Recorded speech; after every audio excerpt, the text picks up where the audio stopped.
sertifikat elektronik ini biasa kita singkat sertel ya begitu. Nah, kira-kira Kak Titin, persyaratannya apa ini Kak Titin untuk mengajukan sertifikat elektronik ini? Jadi ketika pajak-pajak adalah membutuhkan kembali sertifikat elektronik nih, karena kan syaratnya pengajuan sertifikat elektronik itu harus sudah lapor SPT. Harus sudah lapor SPT. Lapor SPT tahunan. Tidak boleh yang mengajukan sertifikat elektronik itu karyawan lainnya. Jadi pengajuan sertifikat elektronik itu harus datang ke KPP. Harus datang ke KPP. Yang harus datang siapa nih Mas Bayu? Ya, baik Kak Titin, untuk selanjutnya bahwa di KPP PMB ini mungkin perusahaan ini mempunyai beberapa atau banyak cabangnya seperti itu. Nah, mungkin kawan pajak yang perusahaannya mempunyai beberapa cabang ini gimana nih untuk sertifikat cabang nih Kak Titin? Apakah sama?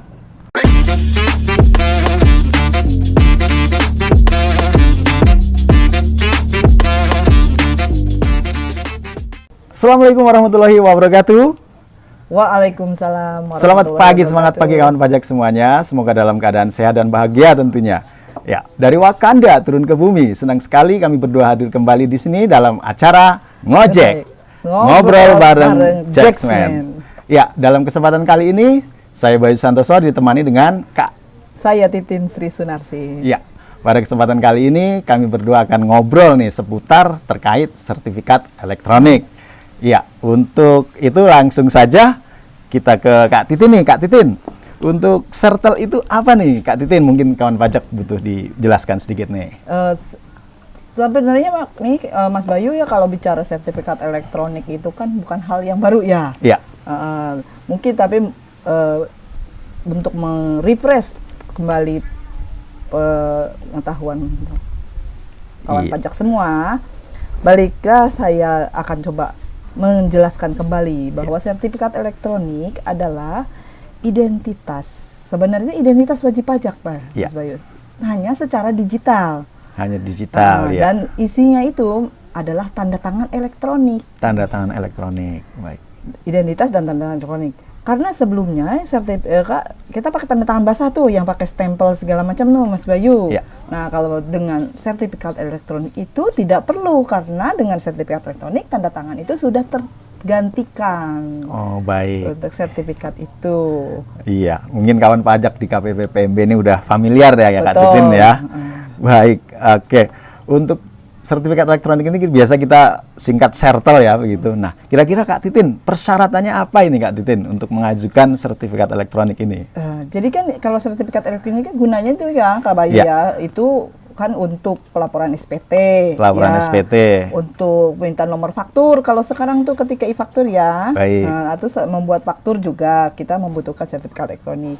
Jadi ketika pajak-pajak adalah membutuhkan kembali sertifikat elektronik nih, karena kan syaratnya pengajuan sertifikat elektronik itu harus sudah lapor SPT. Harus sudah lapor SPT. Lapor SPT tahunan.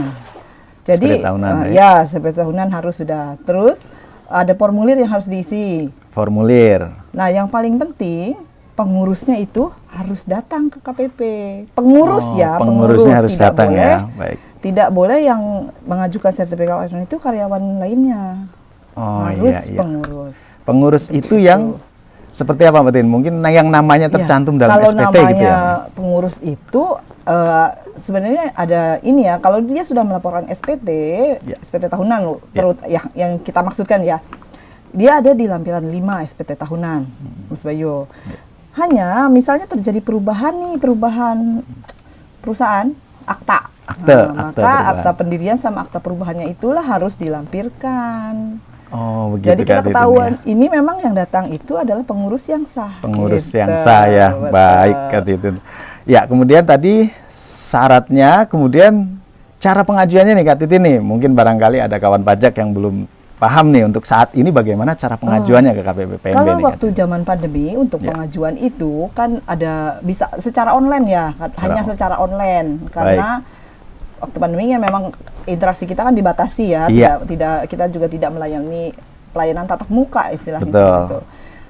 Nah, status pandemi sudah dicabut dong, sekarang kita sudah normal kembali, maka dikembalikan ketentuannya ke ketentuan sebelumnya. Jadi pengajuan sertifikat elektronik itu harus datang ke KPP. Harus datang ke KPP. Yang harus datang siapa nih Mas Bayu? yang harus datang tentu tadi yang sudah kita sebutkan, pengurusnya. Betul, dengan syarat-syaratnya mungkin betul, ya. Betul, syaratnya lengkap. Harus lengkap. Mungkin ada tambahan sedikit dari saya disampaikannya, Iya. ketika pengajuan sertifikat elektronik itu kan harus datang nih ke pengurus, kan direktur nggak mungkin waktunya mungkin nggak ini ya, stafnya kan mungkin karena ini bisa bolak-balik ngubungin kita ya Kak Mas Bayu ya. Nah kalau itu kawan pajak semua lebih baik email dulu.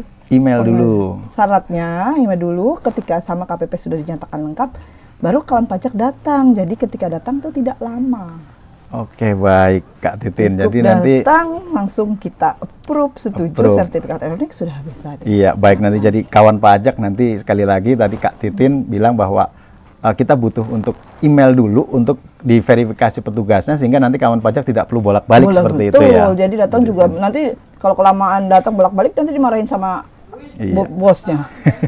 Baik Kak Titin, untuk selanjutnya bahwa di KPP PMB ini mungkin perusahaan ini mempunyai beberapa atau banyak cabangnya seperti itu. Nah, mungkin kawan pajak yang perusahaannya mempunyai beberapa cabang ini gimana nih untuk sertifikat cabang nih Kak Titin? Apakah sama atau masih bisa online seperti itu? Kalau untuk sertifikat cabang, karena pusatnya juga harus datang ke KPP, otomatis yang cabangnya juga datang ke KPP. Nah, dulu kan bisa di KPP pusat. Betul. Kalau sekarang mau nggak mau ya ke KPP cabangnya terdaftar. Oh, baik. Dan ada catatan satu, Mas Bayu, yang harus datang itu pimpinan cabangnya. Pimpinan cabang ya. Betul, tidak perlu direktur yang di kantor pusat, kan ini untuk sertifikat cabang.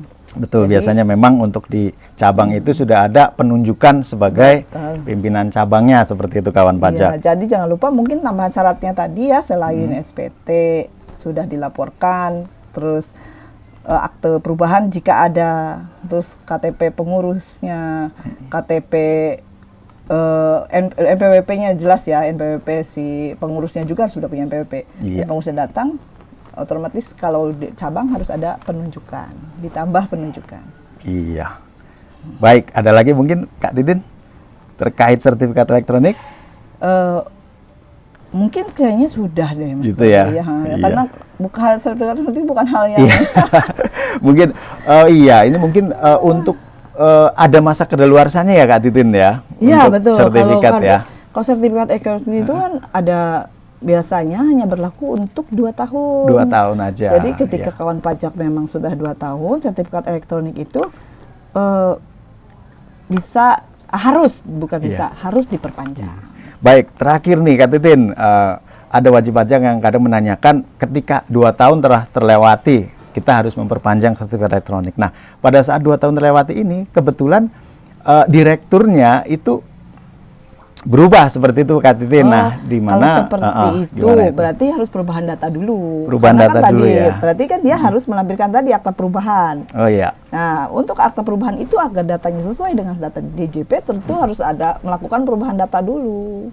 Oh, baik. Ketika sudah direktur yang baru sudah tercatat sebagai pengurus, ya baru secara DJP ya, di master file DJP-nya sebagai pengurus perusahaan tersebut, maka sertifikat elektroniknya baru bisa kita proof.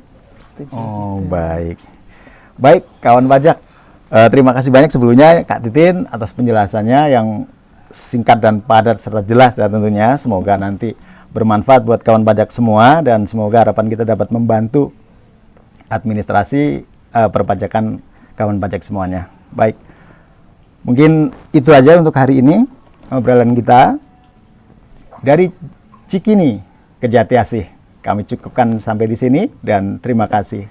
Terima kasih. Sampai jumpa di podcast berikutnya. Dadah.